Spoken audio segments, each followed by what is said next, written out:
Hi friends, வாங்க இன்றைக்கி ராஜ்மா குழம்பு வைப்போம். அதுக்கு இது நைட்டே ஊற வச்சு 7 விசில் வச்சு இறக்கி வச்சுருக்கேன். நல்லா வெந்துருச்சு. இப்போது அடுப்பில் கடாய் வச்சு கொஞ்சமாக எண்ணெய் ஊற்றிக்கோங்க. கோல் கரம் மசாலா, பட்டை, கிராம்பு, நட்சத்திரப்பூ இதெல்லாம் போட்டுக்கோங்க. போட்டு 2 பல்லாரி பொடிசை நறுக்கி வச்சுருக்கேன், அதையும் உள்ளே போட்டுடலாம்.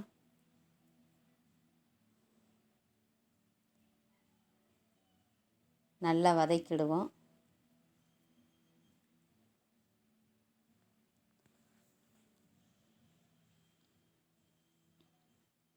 இப்போது இஞ்சி பூண்டு 1 ஸ்பூன்,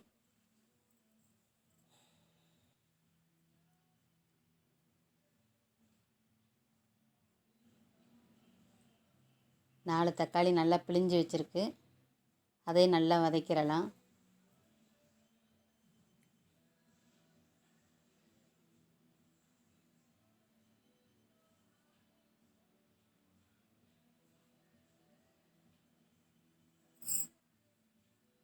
அதுக்கு தேவையான உப்பு,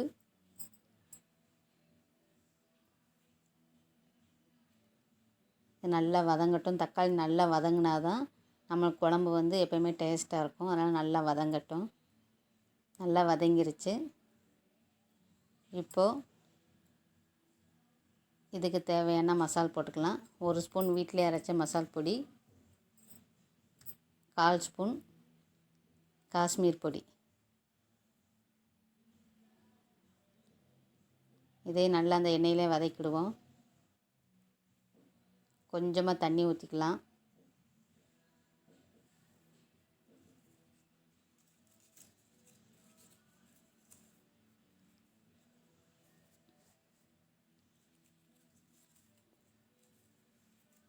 நல்லா மசாலா நல்லா வேகட்டும். நல்லா எண்ணெய் பிரிஞ்சு வர டயத்தில் நம்ம குக்கரில் எடுத்து வச்ச அந்த ராஜ்மாவை உள்ளே போட்டு அந்த மசாலையும் நல்லா வதக்கிடுவோம்.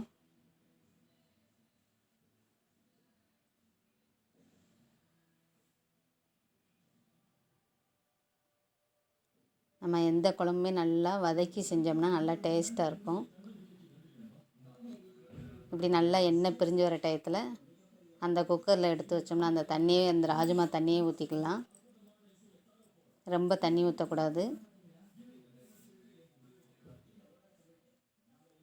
ஒரு 10 நிமிஷம் சிம்லே வச்சு எடுத்துடலாம். சூப்பராக வெந்துருச்சு. கடைசியாக கொத்தமல்லி போட்டு இறக்கிடலாம். சூப்பராக இருக்கும். இதே மாதிரி நீங்களும் ட்ரை பண்ணி பாருங்கள் ஃப்ரெண்ட்ஸ்.